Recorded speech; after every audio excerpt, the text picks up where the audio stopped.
Well, it's a good evening from the studios in Brisbane, Queensland, Australia, and of course it's a Thursday night. And our guest tonight is from the UK, which is going to be in the morning over there. They've just come over from daylight saving, and that's an interesting morning for them. I understand it's raining, and it's Valentine's Day yesterday, or 1st of May. So anyway, with all that said and done, Andrena, take it away, love.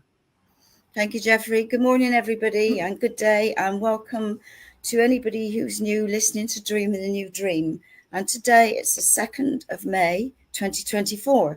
And happy Beltane to all the people in the northern side of the world. Glastonbury was absolutely chock-a-block and full yesterday with maidens and green men and goddesses and all sorts of wonderful things going on. Anyway, without further ado, it is my great pleasure to have Mr. Richard Vobes on the show. Welcome, Richard. It's lovely to have you as our guest today. Well, thank you so much for asking me to be on your show. It's a great honour to be here. Well, thank you very much. So some people know you as the Bald Explorer. Some people know you lots of other names. And you've been on quite a journey so far in this stage of your life, because I know that you're a man with many hats, shall we say, and many talents.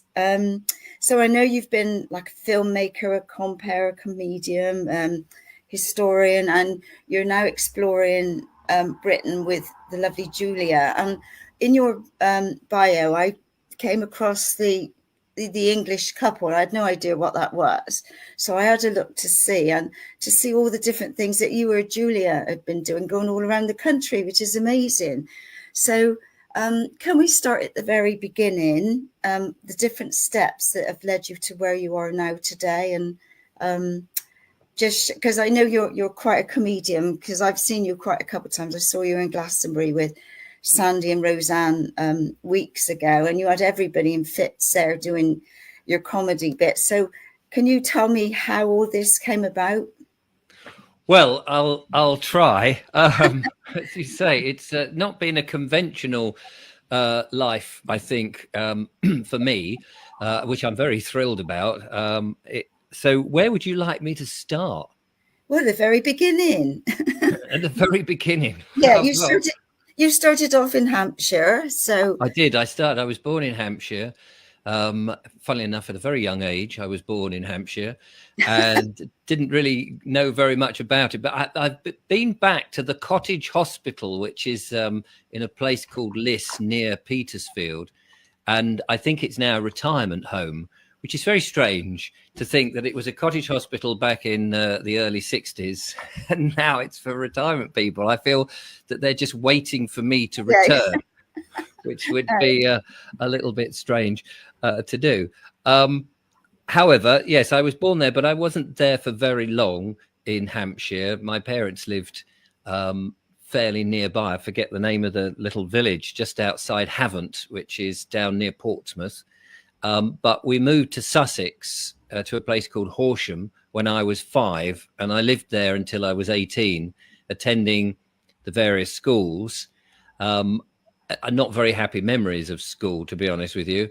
I was, yeah, well, exactly. Who does? And but one of the things that was very fortuitous, I think, for me, is where we lived was right on the edge of town, and there was a farm, and so my friends and I would go and play in the fields of this farm. At the time, it was a working farm, and eventually it was worked by an elderly farmer, and I think his wife died, and then soon after he died, and it was abandoned for about 5 years. But it was actually owned, then it went to his son. He was a farmer, but he farmed somewhere else. So the farm was just left, as I say, abandoned, and the old farmhouse used to be, and the stables and the barns and all of that became our playing area. And you can imagine what an amazing adventure playground that was. And when I was about 15, we were playing in the fields, as we were doing, mucking about, doing whatever kids did. And we noticed some people at this farm, and there was this Ford Capri, as I remember it. If people remember the old Ford Capri. Yeah. To get to the farm, it was an old unmetalled road, an unmetalled road, sort of stony road that would bump down this long old path to get to the farmhouse. And from the fields, you could watch this vehicle going up and approaching the farmhouse. And two blokes leapt out of it, stopped rather abruptly in front of the buildings. Two blokes leapt out, rolled onto their haunches, and were pointing at the farmhouse. And we thought that's a bit strange. And then they got back in their car, reversed up a bit, and then repeated this about 3 times. And as we watched, we were creeping through the fields and keeping to the hedgerow and thing. And we realized they had guns in their hands. And we're thinking, oh my goodness, what's going on? But then we noticed they were pointing these guns at these guys who had a camera. And we realized they were making a film. And so very surreptitiously, we crept even closer to spy on them to see what this was all about. Well, it turned out it was a bunch of people who were making a promotional film about their stunt abilities. So they were stuntmen.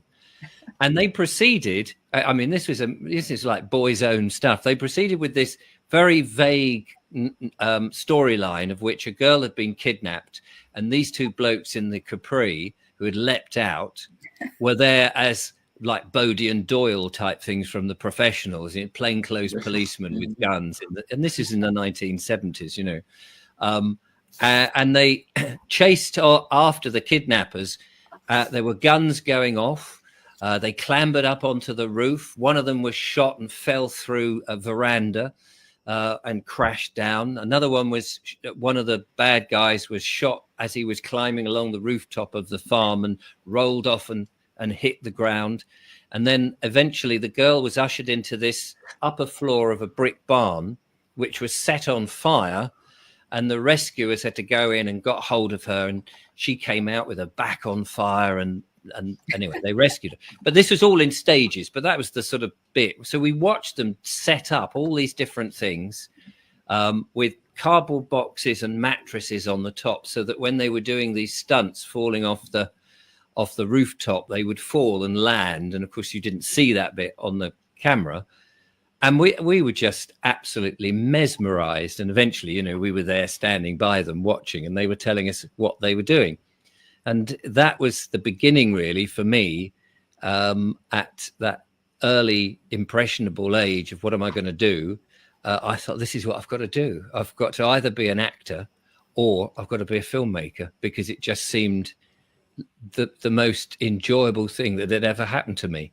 And whilst I can't say that I ever ended up in Hollywood making action films, which these days now I look back and think, well, perhaps that's a good idea.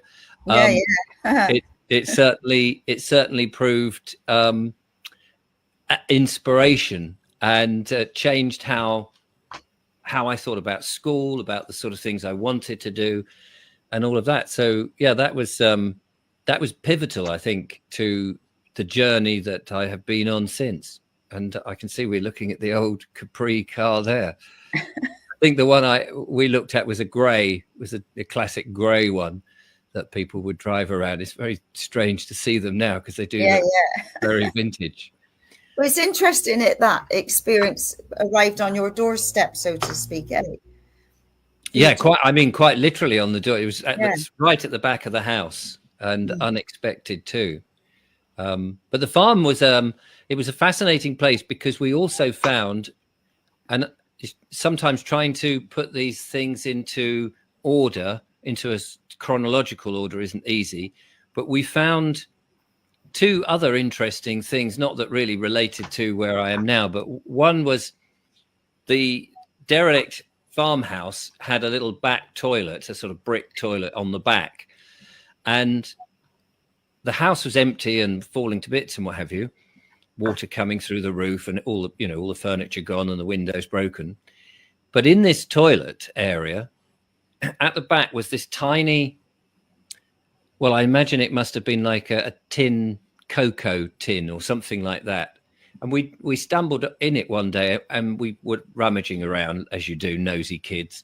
And we opened it up, and inside were 21 £1 notes, when you actually had £1 notes back in the original £1 notes in the 70s. And I think 4 10-shilling notes, And my goodness, we thought we were millionaires. We found this. I ran back to my dad and said, look what we found. What should we do with it? And he was sort of going, well, let's have a look there. He said, well, I'll take the odd pound. You can have £10 each and keep the 2 10-shilling notes each, but keep them in the safe place. It must have been after that. It was after we'd gone from imperial to decimalisation. Yeah, so we could still spend the £1 notes, but we couldn't spend the 10 shillings. I imagine you could take it to the bank and get them changed, but we just kept them. And I regret now that I no longer have them. Yeah. I mean, we didn't spend them. I just kept them. But in moving about and what have you, I think wherever it was, I had them in. It's now long gone. But that was one of the things. The other thing that we found at the rear, funnily enough, at the rear of that, there must have been a bit of we used to collect old bottles, the sort of Victorian bottles, the cod bottles with the little marble in and things like that, and the poison blue bottles. There must have been a Victorian tip, or over the years where the farm had been, they just tipped stuff in. So we were rummaging around trying to collect bottles, and then one day we unearthed a grenade. Oh, gosh.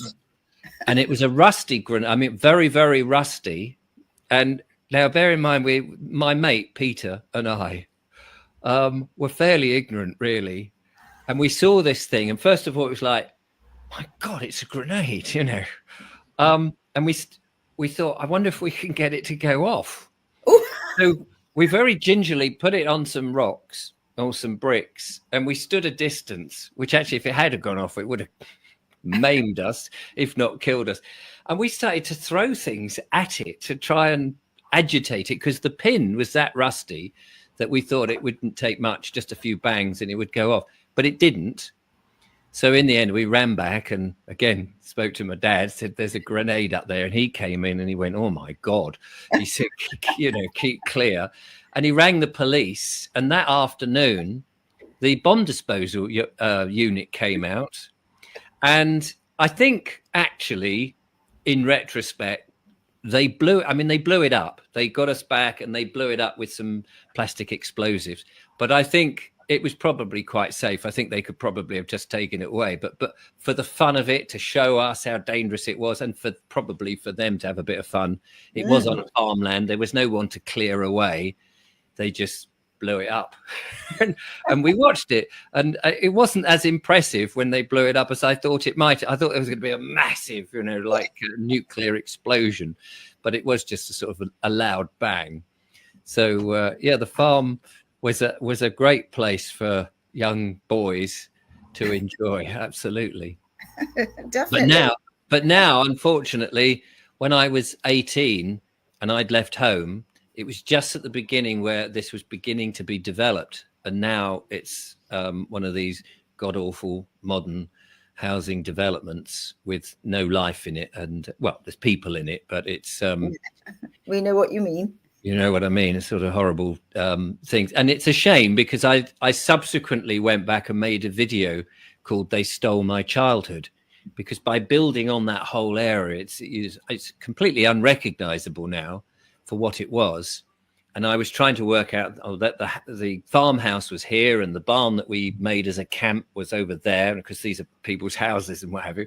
There was this old orchard that we used to play in, and that of course is all built on, but there was a pond, and the pond is still there, albeit surrounded by new builds, and it was quite amazing really to see that one bit of my heritage still there, although but I did feel the soul had been ripped out of the land. We used to find because it was a farmland for some generations, hundreds of years, we used to find old clay pipes from when the men would be ploughing the fields with horse and plough, and we'd find these old clay pipes. So that the clay bowl, you would often find many of the stems, because that's what would happen. these old clay pipes they would break. But we would find some with motifs on them, like Indian chiefs' heads on these things, or very often just sort of very plain. But they were littered with these things. So, you know, anybody living in that area and digging in their garden may well be finding these old clay pipes that got buried over the centuries. It's such a shame. And I regret that very much, because farmland to me, of course, is very important. For now more than ever, eh? And absolutely, yeah, definitely. So yes, they were. I've been watching that. I've been watching that Jeremy Clarkson's farm, and he really shown it to the people of England, of Britain, what it's like to be a farmer. I think it's the best thing that's ever happened to get people fully aware of the consciousness of having of farm belts and farmers. Absolutely, yes. I mean, Jeremy Clarkson is a Marmite character. Some people like him, some people hate him. However, the Clarkson Farm series, and I think they're about to release the third series anytime soon, has done a huge amount for farming, even though it is a bit over the top, and to a certain degree, elements of the program have been devised to be problematic, so that there are conflicts within that. He is highlighting the problems that farmers go through in order to bring food to the table, and I think that is a good thing, because there have been plenty of what you might call just everyday farming programs, but it doesn't necessarily bring people's attention to it. Sometimes you have to be a bit over the top with a massive tractor and sheep jumping over the hedges and running around and running amok. But I think in series 2, he really highlighted how the council and the red tape were prohibiting him doing stuff which seemed to be the benefit of the local people and food production in and of itself. So I totally agree. So I am looking forward to the next one to see what nonsense he gets up to next. Yeah, that's good, bud. Yeah. Right. So moving on. Yeah, you've had a great start. You know, like you say, typical boys. You know, and to have the film and arrive on your doorstep and watch all that. Yes. So as a kid, of course, I wanted to be an actor. That was one of the things. And there was a local amateur dramatics place that was held very close by, about a mile or so away to me. And it was in an old barracks, an old army barracks. I didn't know at the time. I subsequently learned that it was a bomb disposal barracks.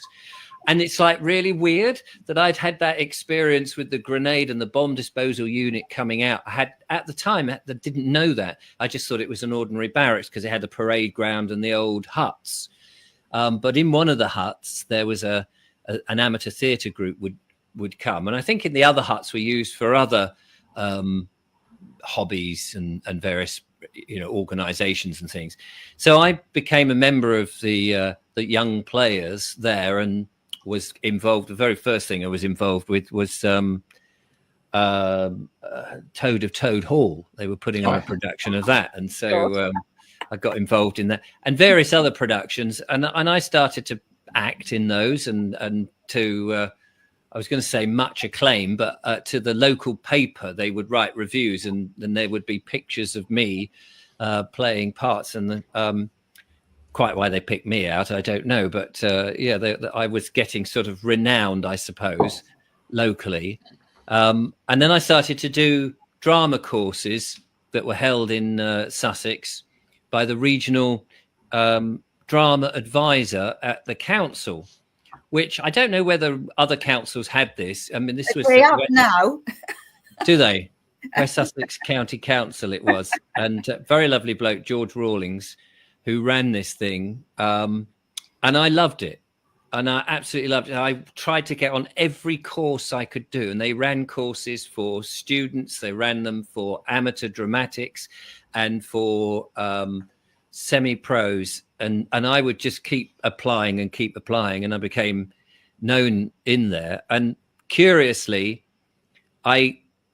one day there was a guy there who came from Czechoslovakia who was teaching mime, and I was quite curious about mime, so I went on these courses. And then one time he couldn't make it. There was a problem with the aeroplane or something. He couldn't make it, and they were a bit worried. So what are we going to do? We've got all these people, and we've got this mime course. So George came up to me and he said, Richard, you'll be able to run the course, wouldn't you? You've done the mime thing a few times. You go and do it. It's like, oh, blimey, I don't know the first thing about it, really. But what you don't know, what you don't know, you soon learn teaching it.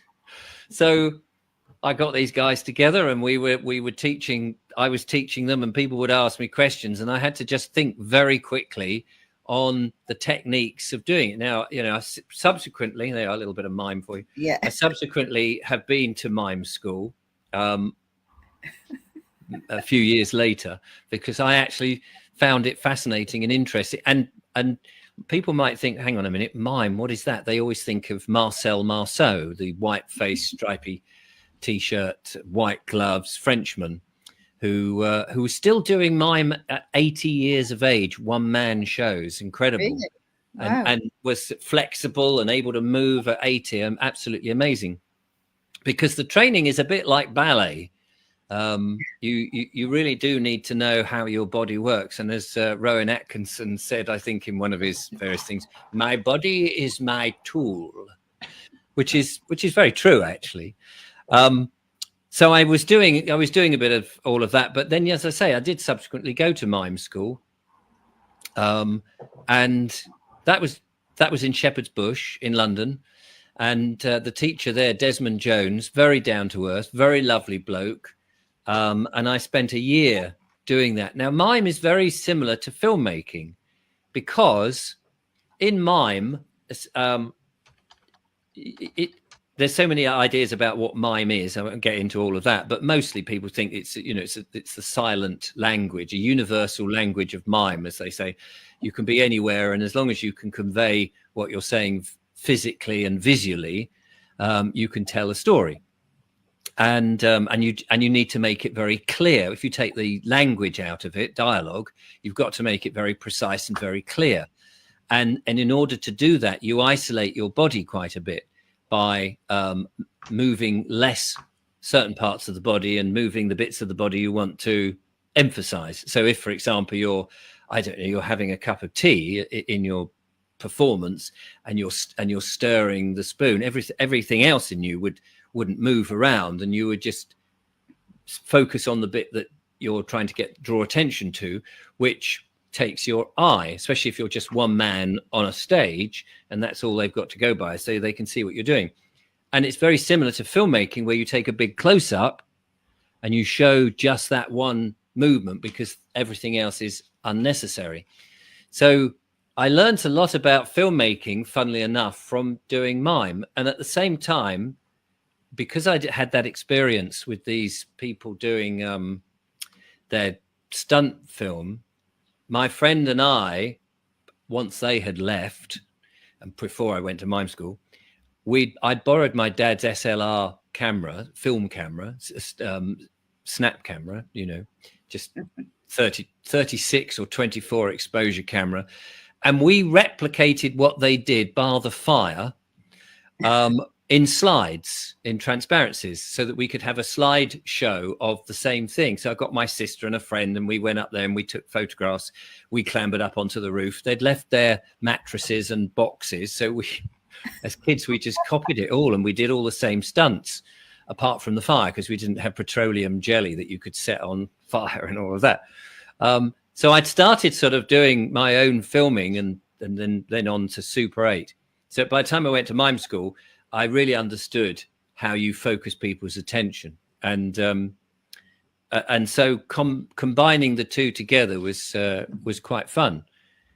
But at mime school, I learned circus skills, because there were various people from all sorts of different walks of life, people who juggled, people who rode unicycles, people who ate fire and things like that. So we were learning from one another, and I soon got on to earn a living. Now I'm in my 20s, to earn a living I got into the corporate circuit, and the sort of family fun shows, galas, events, so street theatre, that sort of thing, fire eating, lying on a bed of nails, walking on stilts, juggling, all sorts of silly things. So I was like all over the country performing, and hence that sort of sense of performance, really, which is which I still have, and put into the talks that I do even now. I can't help it.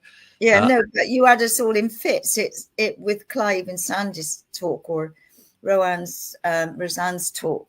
You were there with a case, and I don't know how you were doing it, but I mean, you had us all in fits of laughter. So you're very entertaining on many levels. Thank you very well. One tries, one tries. And it must be in the blood, because my dad used to do conjuring. He used to do a bit of magic. I never thought he was any good at it, but I think he was, really. But because I was his son and I knew how they were done, because he would show me, I would always see him doing it, doing the sleight of hand and things. And so I was thinking, everybody can see, Dad. They can see how you're doing it. But they didn't. They fell under his spell, and he did that as an amateur, not as a professional.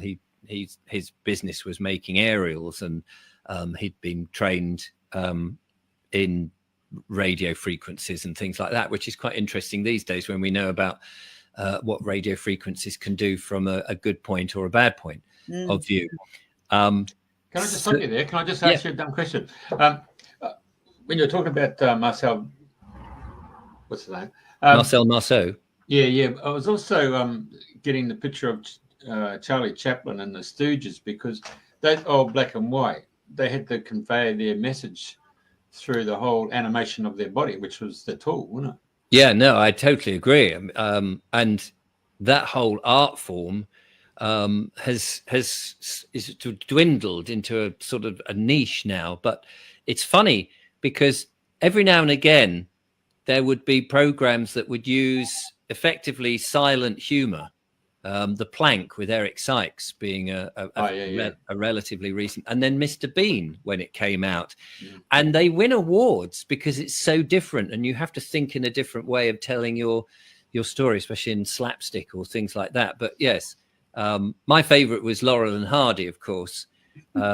Absolutely brilliant, and they were hugely influential to obviously many comedians, Morecambe and Wise and people like that, but to people like myself, and their timing and the how they work together. But all of that. Lucille Ball was a very good comic in that sense too, wasn't it? Her timing was impeccable. And we all borrow from each other. That's the thing, whatever type of performer you are, you've got to start somewhere, and you see something and you think, oh, I'd like to do that. And then you may copy their routine a bit, but it's never precisely the same. And over time you develop your own style without even knowing it. And it's very different. And I don't know about you, but when I saw Harry Corbett, I was going down the main streets and going even into the windows and doing his his gestation, using his arms and his legs. Oh yes, that's right. Yeah. I mean, so many of those sort of very strange visual gags that people use, and of course in mime you're trying to think of that all the time, and you get into a bit of a mindset on how you come up with these original concepts. You do have to be slightly barking mad, I think. It helps. It certainly does. Yeah, absolutely, and it just sets you apart from the crowd. And as a performer, that's you need to be able to be set against the crowd, because people are looking at you, and there does seem to be a certain amount of ego involved, but there's a level where it becomes bad for you. Let's say, we know that ego is not a good thing, but in a professional way, if you're just too dull and boring and what have you, no one's going to take any notice, because you've got to be entertaining. That's the whole point of it. Well, what was it? Who was it? Eric Sykes. Who was the guy who died on stage and everybody's cracked up laughing, didn't realize he died? Tommy Cooper. Tommy Cooper. Yeah. I remember watching that on the telly as it happened. and I knew something was wrong. And then in the roll call at the end, when everybody came on, he was missing because he'd been taken to hospital, but later pronounced dead. So that was very sad. But if you're going to go, and you're a performer, then why not in the middle of a trick? You know, that was the thing. In the middle of the trick, down he went. Bless his socks. And I mean, he was unique. Tommy Cooper. He did a one where he was not even on stage, and you could hear him through the microphone, apparently backstage in his dressing room. And you know, the curtains opened, and not like that, and people are laughing in the audience, and he's not even on stage. I'm coming. I'm a bit late. So yeah, he was, and you know, you get these unique people. But can I ask you something else? I mean, you can be fly the seats type individual, or you can create the storyboard of saying this is how we're going to play the role, so that everybody who's going to be either the photographer or the boom operator or the gaffer, they can see how the plays or that particular show is going to be put together. But I feel that you're more the intuitive, inspirational. You're in the moment. You seize the moment, and everybody else just has to follow you. Is that where I'm going with you? That's very true. I think if you're a live performer, if you're on stage and you're in the moment, you can experiment with going off a bit off the script, as it were, and doing things like street theatre. You never quite know what's going to happen. And I would take people out of volunteers out the audience. You never quite know how they're going to react. I would get them to stand on me if I'm on a bed of nails, for example, and I'd always look for the largest person in the audience and then get him out, you know, because it would be more dramatic. And I've got these 6-inch fairly sharp nails. I mean, they were sharp-ish. I mean, and I didn't do anything to them, you know, I didn't file them down or anything, and people would come and say, yeah, they're real nails. And then you get this guy to stand on you, and you just hope to God he didn't crack your ribs. I wasn't so much worried about the nails going in my back. It was more about breaking my ribs or not being able to breathe. But you never quite know. And it is quite fun to sort of go with the flow. And sometimes in my talks that I do now, which is, you know, much further on from what I was doing before in terms of the things I'm talking about the sort of political situation and the way that we're being governed and what's true and where freedom is and all that. I don't prepare anything. I just walk out in front of the audience and things occur to me as I do it, which is lovely. But I have in the past put together the films where it's all been scripted and, you know, this shot, and I've storyboarded and done all that. Just, it's such a lot of hard work, and I don't mind that. But you can spend I used to do that on the very, very early YouTube videos that I would do, and nobody would watch them. And then now I'll sit in a chair and spout some rubbish with one, you know, without having to alter the camera or anything. And people watch in their thousands, which I'm, you know, very pleased about. But there's that sort of sense that I would love them to have watched the early work where I really put sweat and tears into it. But nobody was the slightest interest. So, you know, that sometimes it's very strange how fate dishes things up. Definitely. Because if we go back to your shows, I was just wondering, because I mean, sometimes you do 2 a day. I mean, you've usually got one every day, and I know it pops up. I mean, you know, all credit to you. I only watch little bits. For me, all of this stuff on the internet is too much, and that's just the way I am. But how far advanced do you book people, and are you getting invitations all over the place to interview people? And, you know, how do you fine tune all of this, what you're doing? Because I know sometimes, you know, when people ask questions or they say things and you think, oh my God, but, you know, you have to sit there and nod away and keep smiling, don't you? Oh, yeah. Well, I am the nodding dog, you know. So you do an hour's interview. I have to say that everybody on the show, I mean, apart from a couple of people, and I haven't put those everything's pre-recorded, so Yeah. I haven't put the ones that were really I was going to say, atrocious. I think that's the best word. I did have a gentleman once who said he was going to tell me a lot of very interesting things about money, money creation and all this sort of stuff. And then, but when it came to it, he hadn't the first idea. And I said to him, you know, why do you suppose people are using money, cash at the moment, knowing that there are threats to cash and the movement to electronic cash, CBDCs and things. And he said, I just think it's a fashion at the moment. I just think it's a fashion. It's a fad. And I realized straight away that he had no knowledge what he was talking about. And then another thing he'd said was that he'd been arrested during one of the protests during the COVID lockdowns. And he'd gone out to protest with a bunch of other people. And I thought, oh, well, that sounds juicy. Let's get into that. And I said, tell me about this being arrested then during the protest. And he said, well, it was right at the end, and we'd finished the protest, and these policemen came up, and I walked over to my bicycle, and this policeman told me to hurry up and go home. And I said, yeah. And then what happened? He said, well, I got on my bike and I went home. And I said, hang on a minute, I thought you said you got arrested. He said, well, it felt like I'd got arrested. It felt like it. I said, oh, so you weren't slammed into the back of a Black Mariah and taken down to the station and stood in a cell for 24 hours. Oh, God, no, nothing like that. So I thought this can't go out because it would make him look very weak. Yeah. And it would, you know, it wouldn't do him any favors. And of course, it'd make the show look a bit silly that I was interviewing, you know, bless him. So I just had to say to him after, so thanks ever so much. That's very kind of, I'll let you know. And then the next day I said, I don't think we'd be putting that out. And he was, oh, okay, fair enough. And it was, you know, you don't want to be in that position where it hadn't worked. No.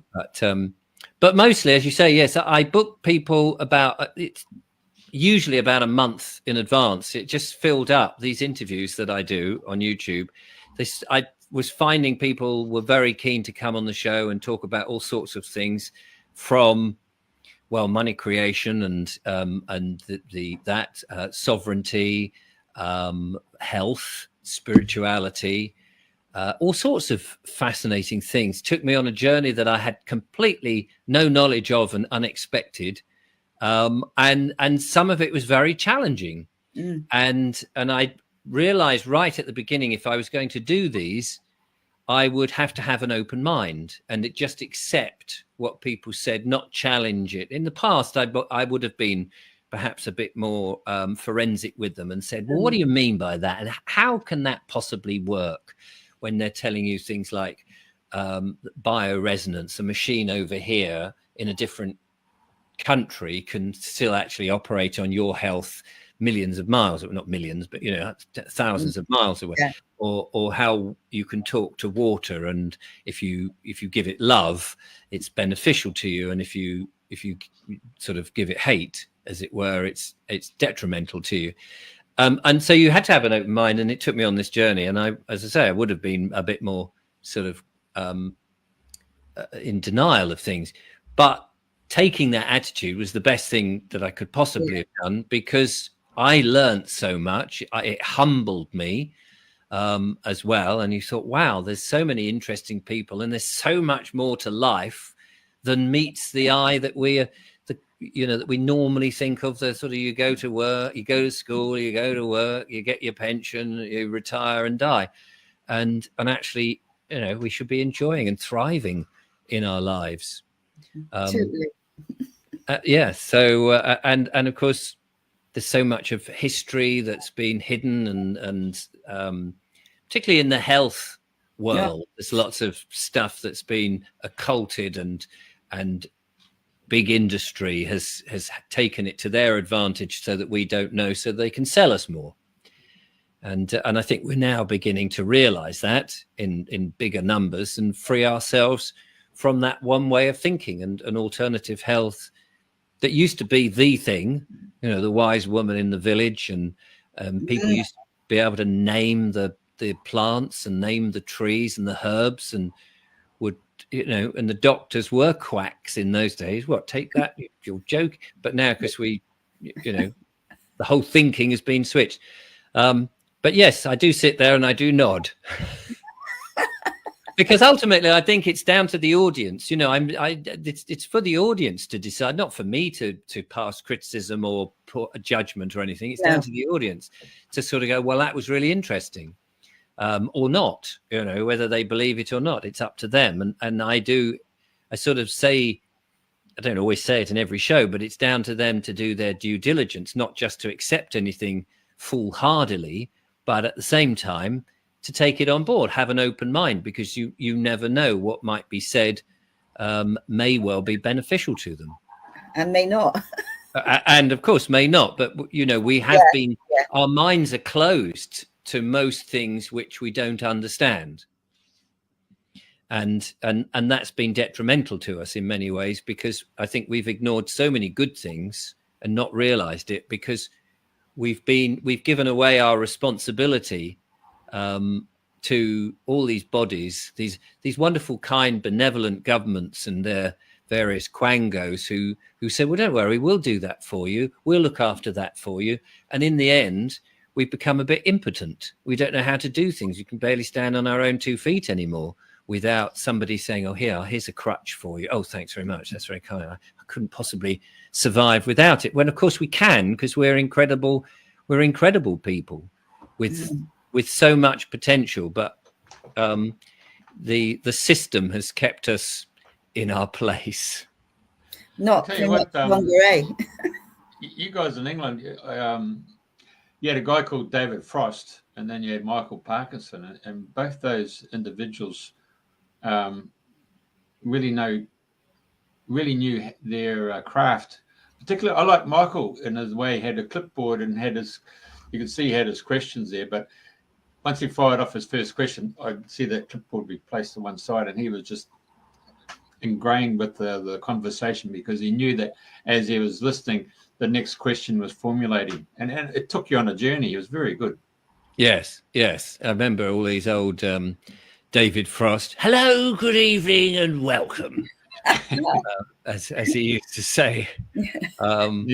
It's quite aggressive. He got right into the meat of the what's the name, and then I see how you've gone onto your travels, and then you're a bit more like Alan Whitaker. Is it Whitaker? Oh yes, Alan Whitaker had that very long microphone, didn't he?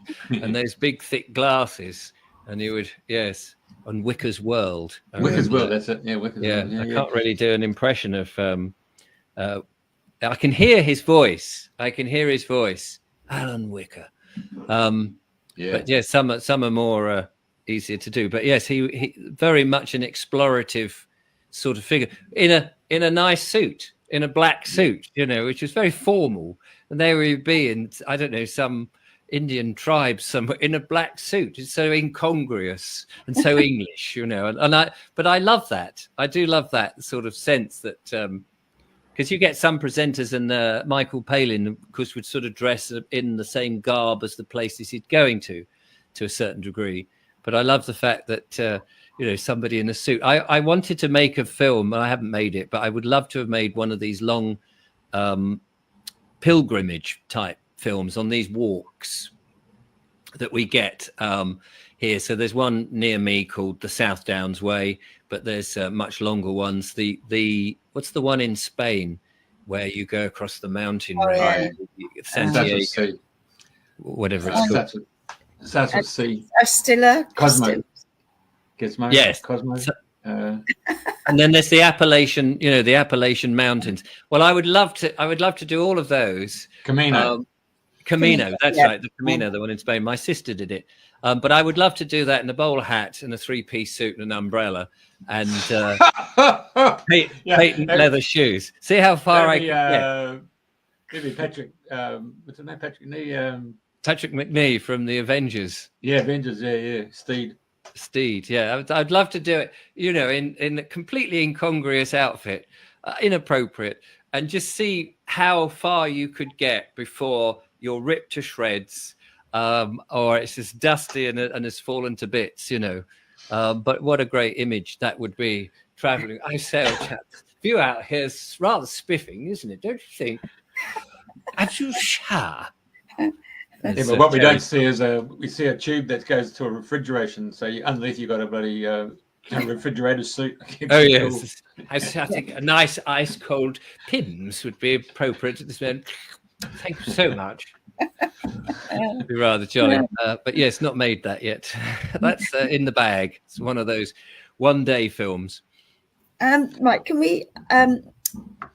Is there any of your shows that have really touched you on a deep level that you didn't expect? Oh, now there's a question for me. Let me think about that. Well, certainly, I think things about who you are as a person in terms of the legal concept of who you are, right. the name, the legal fiction. You know, for example, when you say to people, when are you born?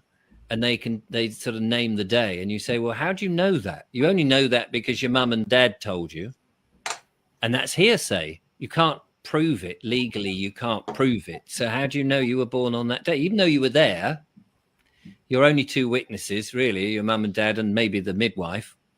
And then they've given you a name, but it's and I find that concept fascinating. They've given you a name, but that you didn't have it when you were born. You didn't come out with a name scrolled on you. I'm Richard Vobes. Thanks very much. Nice to see you, everybody. You know, this is something that you're called. So the name isn't you. And I think this concept is fascinating because most people will answer to a name that they've lived with all their life and they haven't thought about it. But clearly it's just a label that's useful to get your attention or to identify you. But it isn't you, but people see it as themselves. So I think that thought process of realizing, oh, but if that's not me, then what is? You know, and the sort of spiritual aspect of it comes out. So that, I think, learning about that was a big surprise. The whole spiritual journey of understanding, again, I mean, that sort of led into that for me, of learning, well, who are you then? And what are you? And what is this aging flesh and blood that you carry around with you? And all of that. So that's been interesting. Some of the health stuff has been fascinating. Money creation. I think that's something that everybody needs to understand, that when you go into a bank or a building society and you say, I'd like to buy a house, and they say, oh yeah, no problem, I've got this is the house, it's 300,000, whatever it is. And they say, yeah, no problem, okay, we'll have a look at your background and see if we can rely on you to do the repayments and what have you, and you do all that. And they say, right, okay, here's the agreement. And then the moment you sign that agreement in and of itself is the £300,000 or whatever it is agreed. That's it.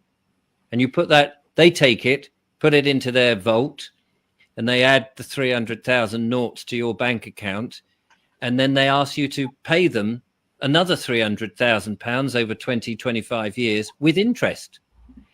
And it's the biggest scam going, because your signature, or rather your autograph on there, has created the money.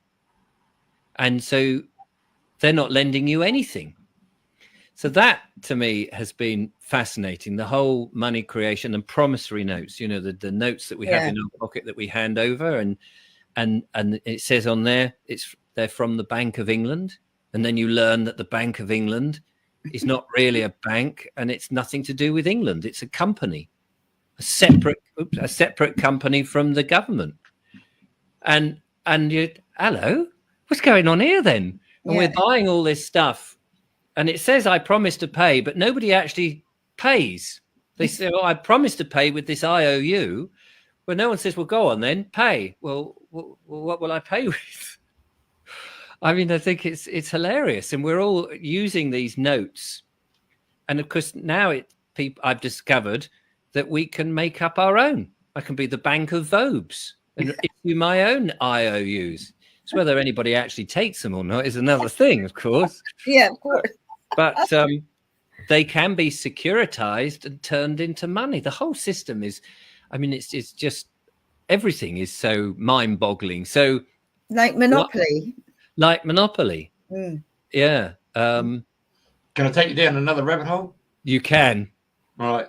There's a group that on the Gold Coast, and it came to our attention that one of the guys had gone to court, and the first thing they wanted to know was, is this your name? And the guy says, I'm aware of that name, but that's not my name. So he had actually lodged before the court his birth documents, and in his birth documents, the midwife had signed it as Baby M. So he called himself Baby M, and so now they're quoting this other name, Patrick. I don't know. I know the name, but that's not me. I never had the opportunity to name that name. I'm actually Baby M. Yeah. But since later on, I went to the births and deaths and marriages, I registered another name. Yeah. And so you got the wrong person here in the court today. Yeah. So the charges were dropped. I love that. I heard the story of somebody coming into court, and they said, you know, are you John Smith, whatever his name was? And he said no. And he said, well, what is your name? He said, well, I'm known as John. And he said, well, are you John Smith? And he said, no. He said, well, is John Smith here? And he said, yes. And he took out a photocopy of his birth certificate, and he put it into the dock. And he said, John Smith is now in the dock.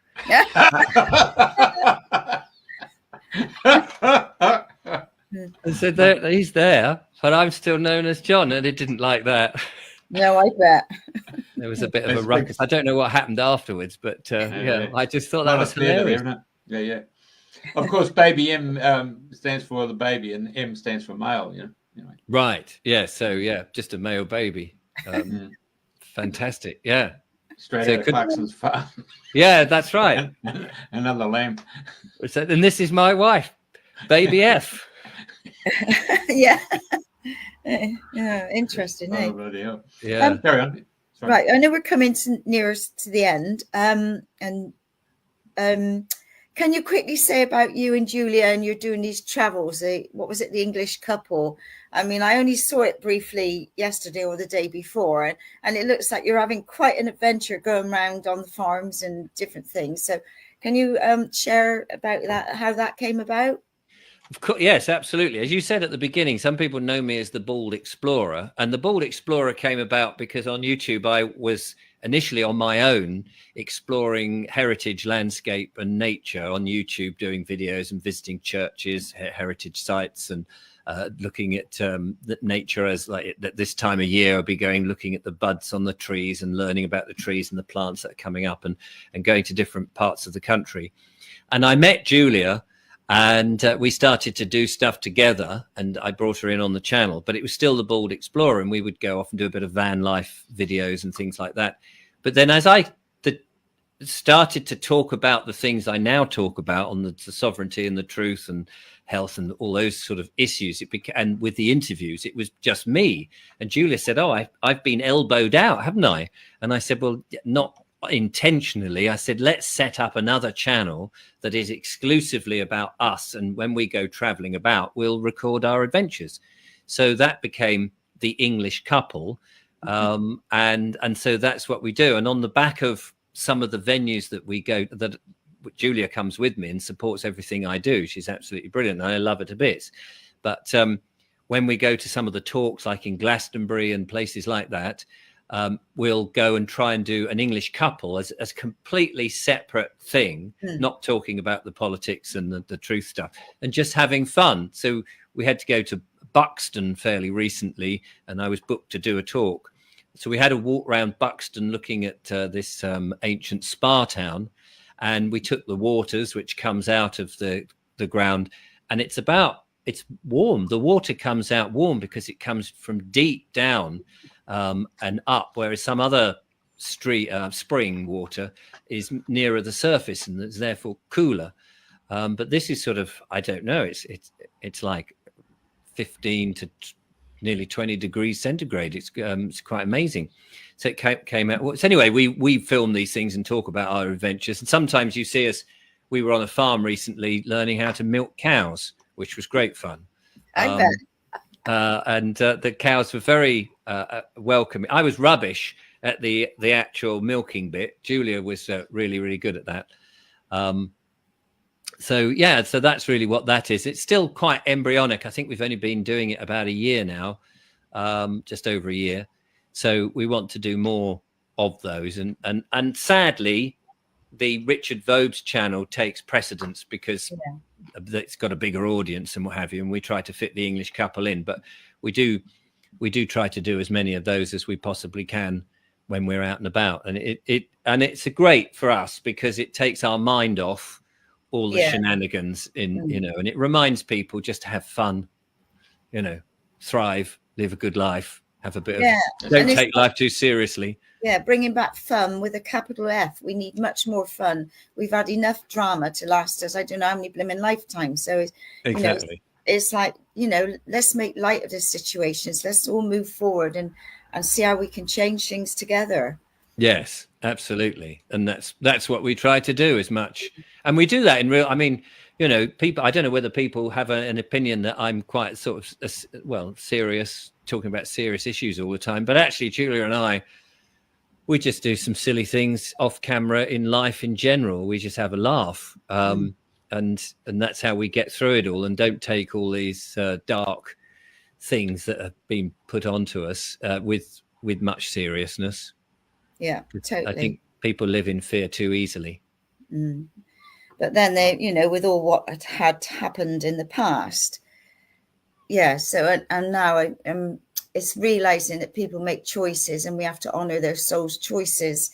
You know, it's not our way. And, you know, we're here to help them if they want help. But otherwise, you know, you let them go their own little way, don't you?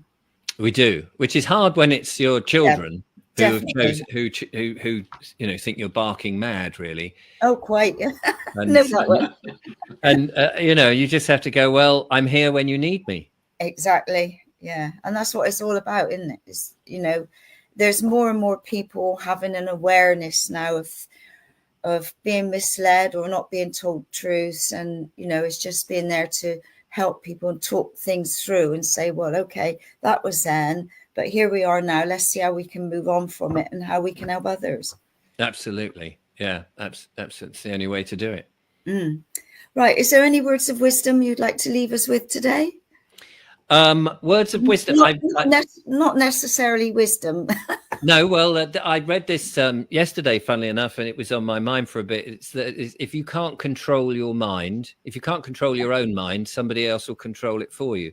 And I think that's so true that we need to just, you know, not rely on everybody else, take back control of our worlds and our thinking, because we're being influenced all the time by adverts, by radio, by media, by billboards, by government, by narratives. And I think sometimes we just need to withdraw and spend more time thinking for ourselves. So that would be my words of wisdom, put on the spot, as it were. No, with you every step of the way. So, yeah, well, I'm going to be following your adventures because I thought that looks like a lot of fun. And you know, like I say, we need much more fun. So thank you for bringing fun and laughter and all what you do and what you're doing. Do you see yourself doing your shows for a lot longer, or are you just going with the flow and seeing how it? I think that, I mean, I do love making the videos on all the fun videos.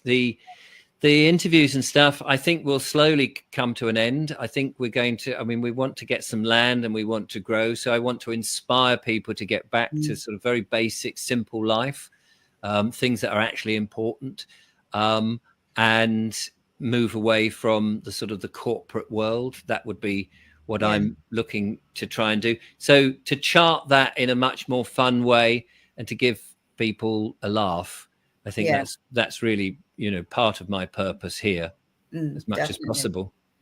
Well, you've certainly given us a laugh. So thank you for being our guest this week. You've been an absolute delight. It's been lovely talking with you, and give our love to Julia. I certainly will. And thank you so much for asking me to be on the show. No, it was our pleasure. Yeah, it's great. Okay. Well, thank you everybody for listening, and same time, same place next week. Okay.